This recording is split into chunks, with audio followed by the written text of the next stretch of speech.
I am delighted to be joined in conversation today with Elinor McCann, who is our Head of Catering for NHS Grampian. Afternoon, Elinor. Afternoon, Caroline, and I'm delighted to be here. Well, I'm sure you're not really, but thank you for volunteering. I hope I'm looking forward to this conversation. Elinor, you and I have met many times over the years, and so I was really keen to have a conversation with you, just so that you could actually share the size and the scale of what sits behind our catering services in Grampian. I know you're really proud of what you and the team do, and so I think it would be great for other colleagues just to understand that a bit more. And for someone like me who struggles to make beans and toast, I am in awe of you and your colleagues in the food that you produce, not only for our patients, but also for our colleagues every day. So Elinor, will we just start off by you telling us a bit about, actually quite nice to know a bit about your job, but also how did you become the catering manager for NHS Grampian? Thanks for that, Caroline. I'd just like to start off by, first of all, taking the opportunity while I'm here to thank the team that I've got. I've got a team of 10 managers and assistant managers and probably about just under 400 staff across NHS Grampian. And I must admit, it has been a very challenging couple of years, obviously, across all services within NHS Grampian, and we're no different to anyone else. We produce probably in the region of about 6,000 meals a day across 3 main production units. So we've got obviously Cornhill, which you've been round. We've got ARI and we've got Dr. Gray's. Now, in Cornhill and Dr. Gray, in ARI, sorry, it's conventional cook fresh food, which we serve on the day. So in the mornings, we're cooking for lunchtime, in the afternoons, we're cooking for supper time. Dr. Gray's, on the other hand, is a wee bit different. We operate a cook chill service there. So in doing that, it gives us a better shelf life on the food. We can have up to 5 days. And it also then allows us to provide the same choice for all our community units as we do in the larger units. So it means all the little cottage hospitals all get the same choice as you would if you were in ARI or Cornhill. So basically what we're doing is we are producing 5 days in advance. We're chilling down very rapidly to below 3 degrees, and that food is held below 3 degrees for that period of time. And as I say, these are then portioned up into containers that go out to all the areas and feed all the community hospitals. So that's a bit about the patient side. From a retail side of things, we've got 11 units. Some of them are staff cafes. Having said that, being staff cafes, we do let the general public in normally.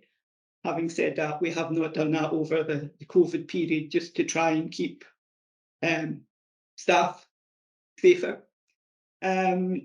And we've also got the aroma units, which have proven to be very, very popular, and we're doing extremely well. It's probably been one of our main challenges, though, has been the effect on the likes of the retail side with the pandemic. So that's a sort of brief overview of what we do in terms of catering for patients, staff, visitors, and anyone else that comes into the buildings.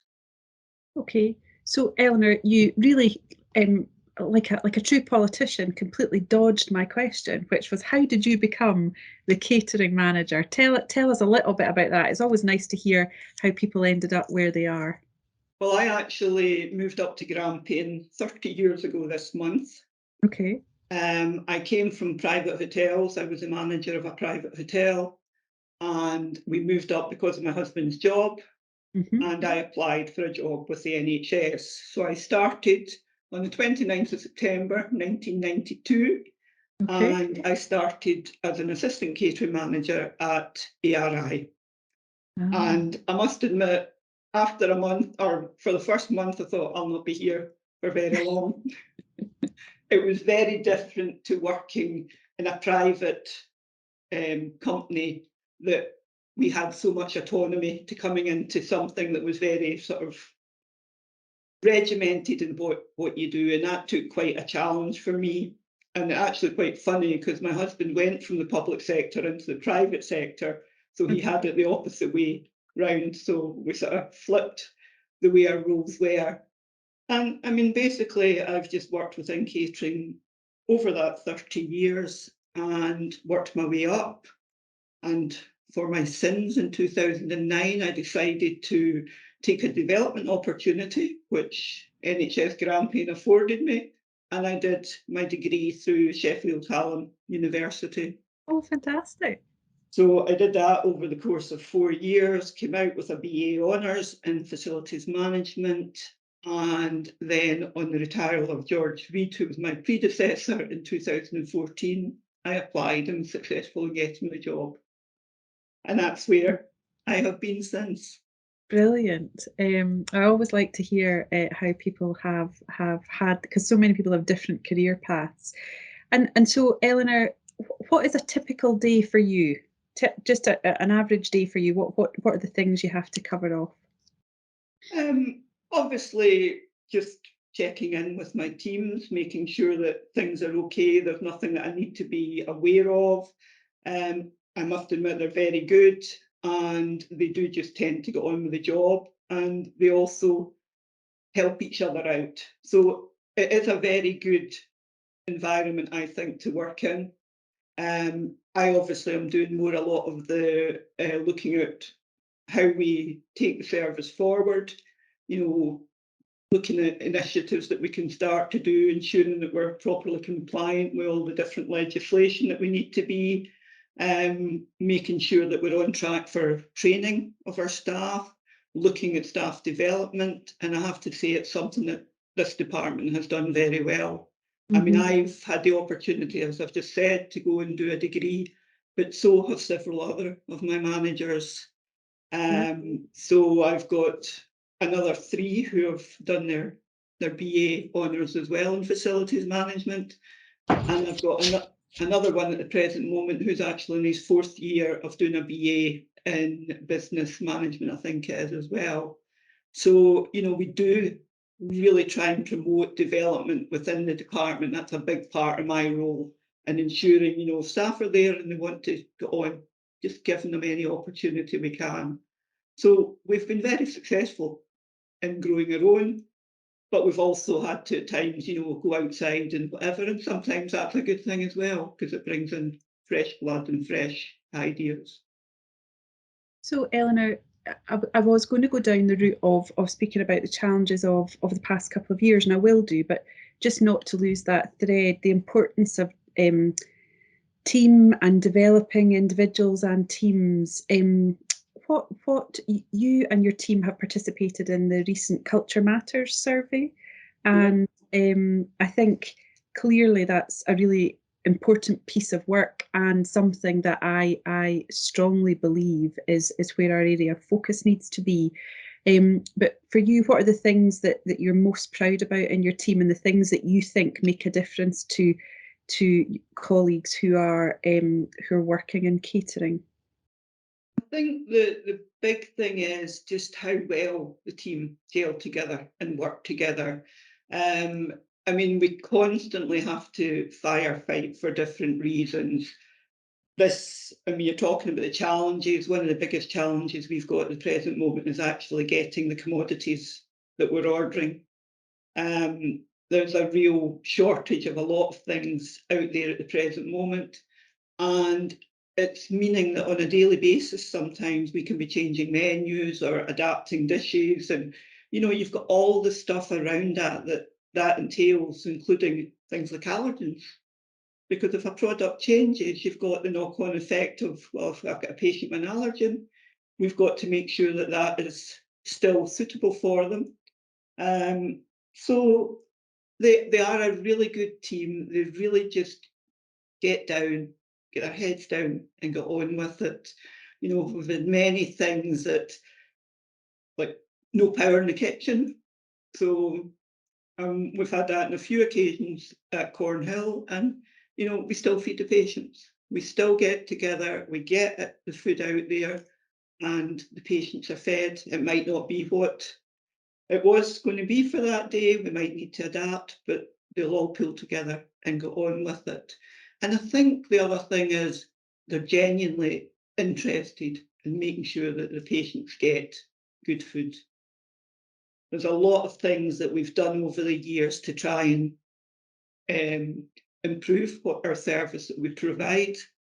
I mean, legislation has made us have to change some of the ways that we were working. For instance, people that are celiac, you know, they changed the legislation on celiac gluten content of gluten-free meals, which had a huge knock-on effect on our department, because it meant that for a long time, the only way we could actually feed a patient a gluten-free meal would be to buy it in pre-made.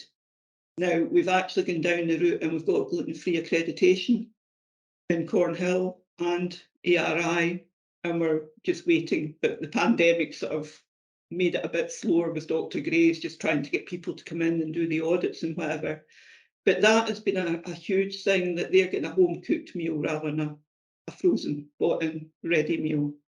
And there's other things that, you know, they've been very adaptable, looking at patients that have got swallowing difficulties, so like needing a texture modified meal. And we produce these ourselves now as well in Dr. Gray's. And we also produce the snacks, which I think you actually get a taste of at one point as well when you toured the kitchen. I had biscuits and cheese or something, didn't I? Yes. Yeah. So, okay, so the key things about what I'm hearing from you about what's good for the team, and that was, so you spoke about development and opportunities for development.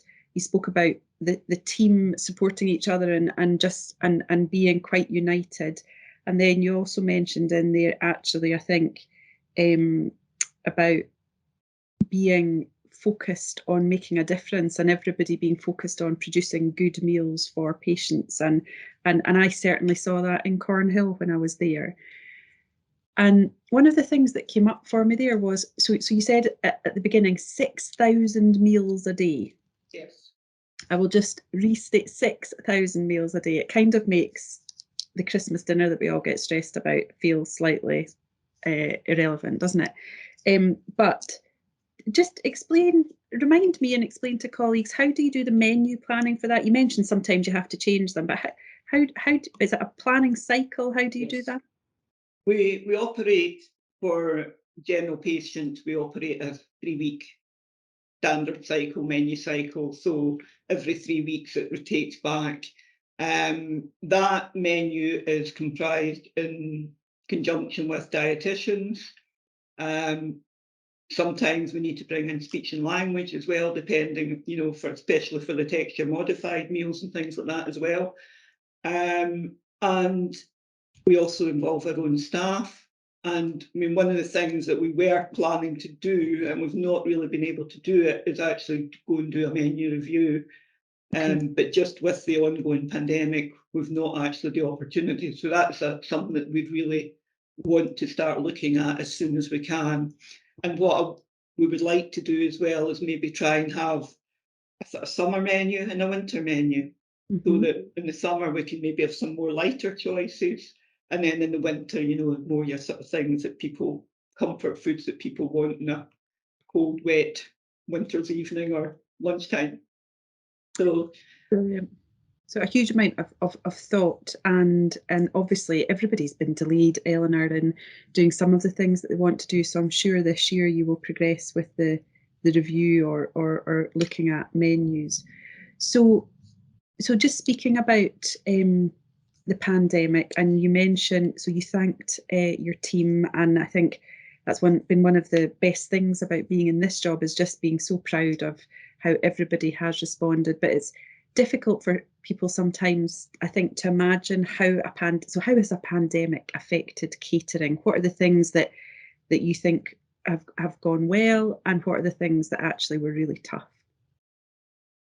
I think one of the biggest things was the fact of the complete and utter annihilation of income coming into the units, because very overnight, virtually, it was shut down. It was no visitors, you know, nobody was moving around the hospital. You distancing everyone to keep apart. You're all wearing masks, and it just completely decimated a lot of these areas. But we still had to keep going. We still had to be there and provide the service. And, you know, obviously we've been affected with COVID shortages, you know, staff been off because they've tested positive. In fact, last weekend we had 9 people off in Cornhill Kitchen. Fortunately, it's subsided again and seems to be back on track. But trying to cover shifts and making sure that the retail units could stay open, and by and large, we've had the odd ones we've had to shut now and again, but by and large, we've kept them open, and we've kept, you know, providing the service to the customers which has predominantly been staff recently. So, I mean, looking at going forward, we need to sort of start looking at how can we try and generate that sort of usage of these areas back again. And, you know, obviously visiting is going to be a key part of that. Once we can get more open visiting, that should hopefully help out. The fact that the physical distancing, we've managed to put tables and chairs back in, and we've noticed a big difference in the numbers of people coming down into the areas as well. So, you know, hopefully we're over the worst and we can start to look to the future. The staff, I think, to start with, were very frightened. There was a lot of fear, there was a lot of anxiety, because we just really didn't know where all this was going to end up. They were worried about getting COVID. Obviously, we didn't have the vaccines in. So trying to reassure staff and make sure that, you know, as much as we could, we were keeping them safe was a big part of getting us through this as well. And again, as I say, the managers, the supervisors, everyone has played a part in that. And I think one of the big things to start with was the changes and what we to do. You know, had you to wear a mask? Had you not to wear a mask? And for a while it was changing.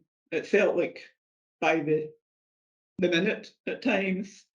And that again added to some of the anxieties. But I suppose it was something that none of us had ever been party to in our lives before.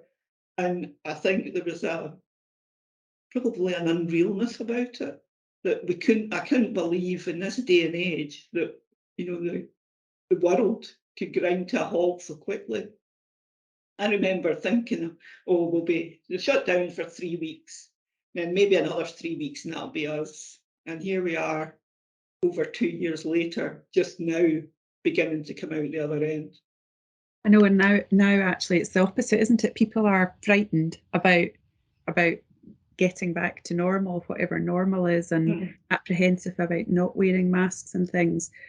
So Elinor, so we have been pre-COVID reliant on some of the income generation from the retail units, as you would call them. So big shout out to everybody to try and remember to go and use those, and obviously visiting and physical distancing will make a difference to that. So I think that's really important.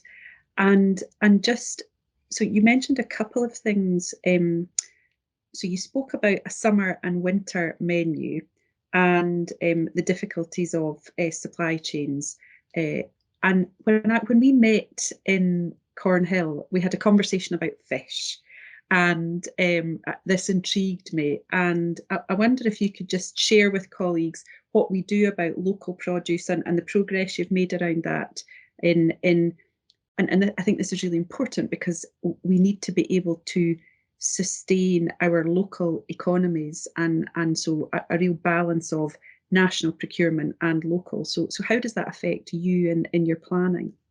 Well, I would say that 95% of our contracts are organised through national procurement. That doesn't mean we don't procure locally, and that's the one thing that has changed over the last few years, is rather than necessarily having a contract that deals with the whole of Scotland, they're actually looking at putting contracts out in lots. And you're talking about the fish, and when you did come and visit, yes, there was a conversation around that. And I am quite happy to tell you that we now procure a fish from Peterhead. So it is helping the local economy. Our butcher meat comes from Aberdeen. Ah, yes, I remember you saying that. Yeah. And I must admit, they're a really good butcher. So really pleased with that. The milk comes from depots all round, some in this area, some, the main place is down in Brecon. But, you know, they've got local places as well that service a lot of the community sites as well. Our sandwich supplier is in Aberdeen as well. So as much as we can, we are procuring from the local economy rather than from sort of the big boys out there. So that's been a huge shift over the last few years, and I mean, long may it continue, because we've got a lot more control. I mean, it used to be our butcher meat came from Broxburn. So if they hadn't put it on the van, you weren't getting it. Whereas now, you know, we're 10 minutes down the road, we'll be up with it in a flash. And, you know, if there's any issues, it's far easier to obviously get them ironed out. And I have to say, the quality of the meat that we get now is far better than what it was from the previous supplier. But I mean, one of the things as well, sustainability really plays a big part in what we are doing. And I mean, one of the initiatives that we're looking at just now is Green Champions. So we're piloting a scheme just now where we've got Green Champions in each of our areas, and they're there to promote, obviously, all things green. One of the biggest challenges we've got coming up is as a target from Scottish Government is to reduce food waste by 33% by 2025. Now, everyone thinks food waste is a catering issue, but it's not. It's everyone within the organisation needs to start looking at how we deal with food waste, how we order food, you know, because it's quite phenomenal the amount of waste that's out there. And that's something that I would like to look at, is getting these green champions into each ward. So, you know, getting people who are really interested within ward areas to actually take on this mantle and be able to obviously try and get best practice in these areas about what we're doing and all things sustainable. It's not just food waste, but that's a huge one for me going forward. Obviously, the fact that we're looking at the contracts from more local suppliers as well, that's taking down food miles. So, you know, there's lots of good work out there. And, you know, I've got some in my department that I just love this, that they're actually coming up with ideas of how we can, you know, be more sustainable in what we can do. So it's really very positive. Yeah, I mean, I think the food waste and the climate sustainability and sustainability in general is really important, and it really jars, I think, for us to have the level of food waste, and you say that's not just about catering, but the level of food waste that we do when we know there are people in our population in Grampian in poverty who don't have access to the right levels and nutritious food. So there is a real balance here for us, and I think you're going down the right track. There are really enthusiastic people around I'll say the green agenda or the sustainability agenda, and they're so passionate. It's great to hear the solutions that they're coming up with. So everybody that's listening to this conversation can get in touch with Elinor if they're interested in doing that and progress some of that. And that's definitely going to be a big thing for us going forward, Elinor, as NHS Grampian. I can't remember the statistic that Paul Allen shared with me, but it was quite shocking that if you were to join together all NHS services, we would be one of the largest polluters in the UK, if not the globe. I can't quite remember, but Paul would give us that statistic. So, Elinor, I'm a bit scared to ask you this, because I know you've been working really hard on it. But one of the things I've been asked a lot about has been catering out of hours for colleagues. And I know that's not as straightforward as I would like it to be. But in one of my Q&As a few weeks ago, I did update on the vending machines that are out there. Could you just talk a little bit about what's been done and why it's so difficult? And I would imagine it's about footfall as well, but I'm trying to strike a balance of making sure that colleagues who are struggling to get through their shifts and get access to fluid and food are supported. But I know we've got other things to balance. So could you just help me and others understand why that's not as straightforward as I would like it to be? Probably don't want to hear the answer or what the situation is. But obviously, as I've said, we've had a real hit in terms of footfall over the last 2 years. Now, prior to the pandemic, NHS Scotland catering departments, as part of a government HDL, had to at least break even. We're not really in it. We are more service orientated, but breaking even, so that's not a subsidy.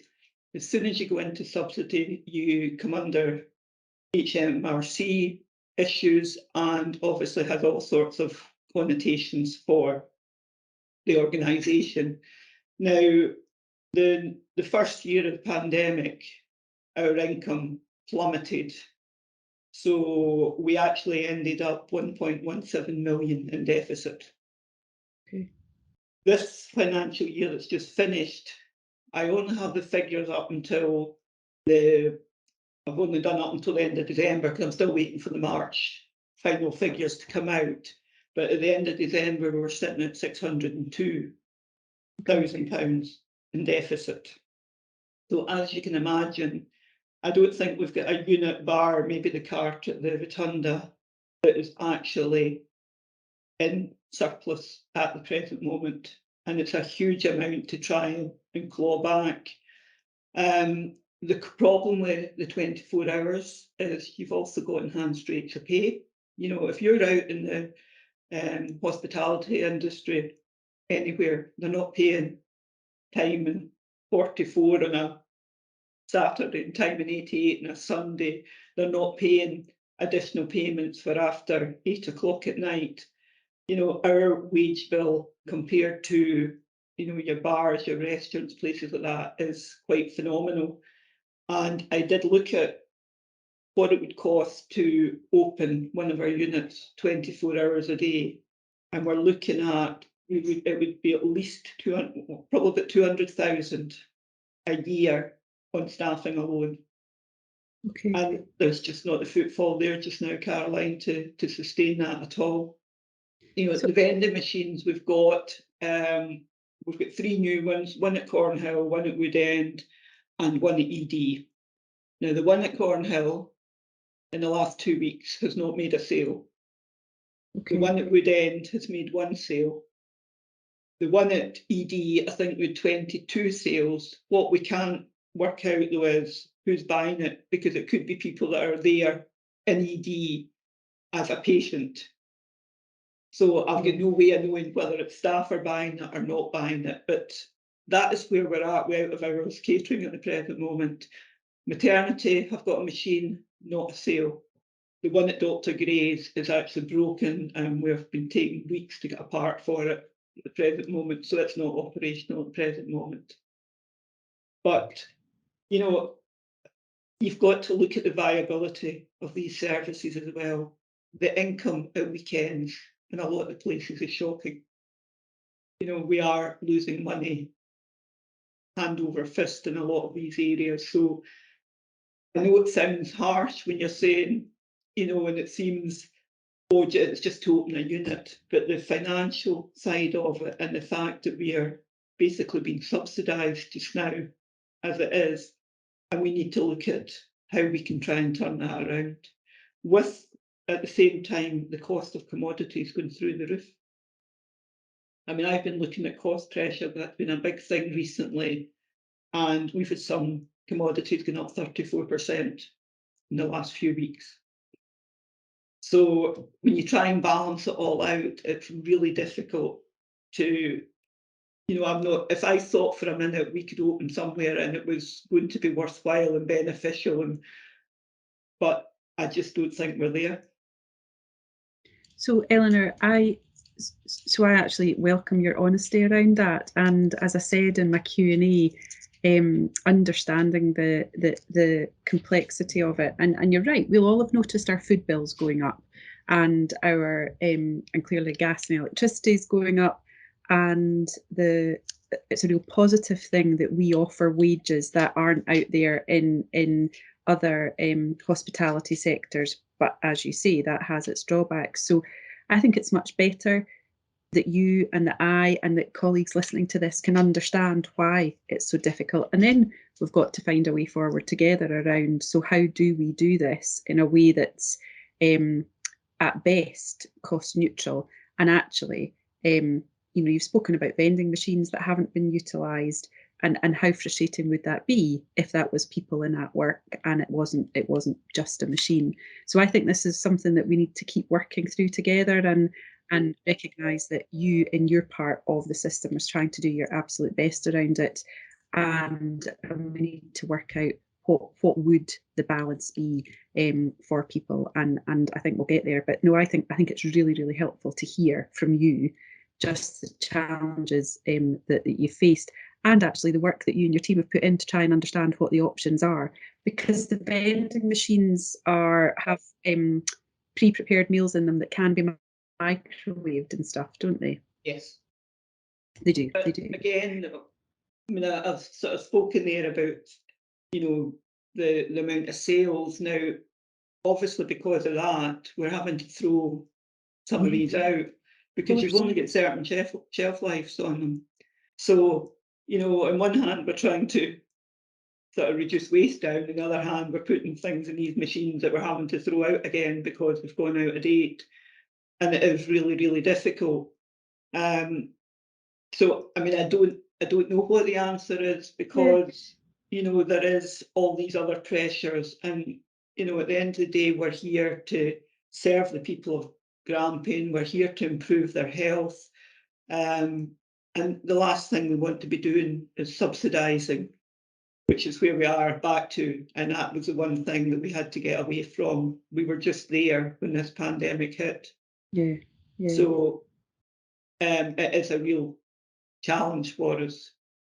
And So I mean, if I you don't could, think any of us would have the solutions, Eleanor, and I don't want you to think as if that you've got to come up with them. Clearly you're very well placed to come up with options, but we need to do something together with those colleagues that work out of hours and at weekends, and understand how we can move that forward. But I am sure nobody will have given it the level of thought and will have the level of understanding about the challenges that you and your team have done in that. Sorry, I cut across you there. I mean, one of the things as well that obviously we're trying to promote better eating and things like that, and that can have a negative impact on what we provide, because we have got Healthy Living Plus to a tier 2, we've got the healthcare retail standards, and these all sort of dictate how many of different types of options we can have. So, for instance, Healthy Living Plus is 70% of what we offer for sale should be deemed healthy.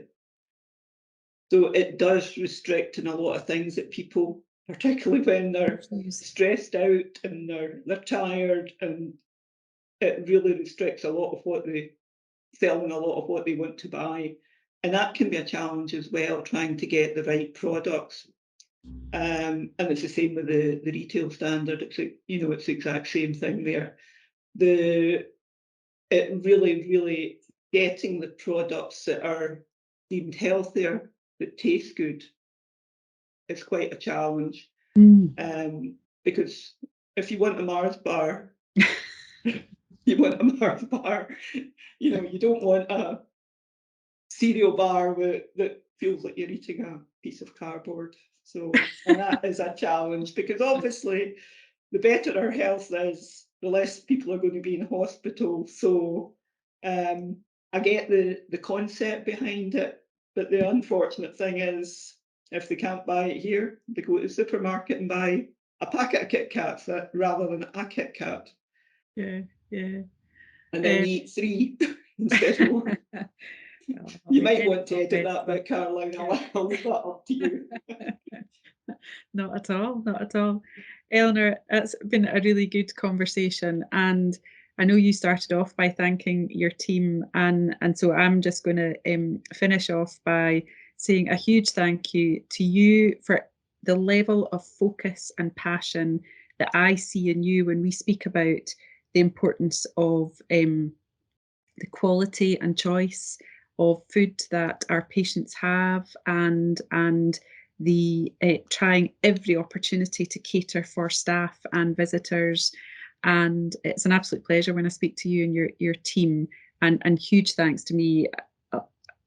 Overwhelmed to think that anyone can produce that number of meals every day, and you do it with absolute calmness, even when there's no electricity, and the the connections with catering into everything around our local economy, our colleagues' health, our population's health. It's just so vital. So it's such a crucial thing.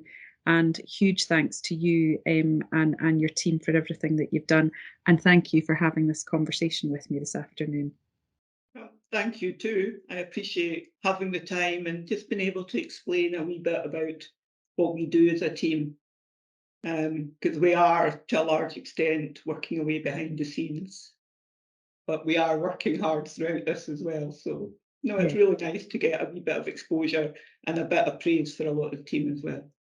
Good. Well, I hope they watch it, and I'll speak to you soon, Elinor. Okay, thank you.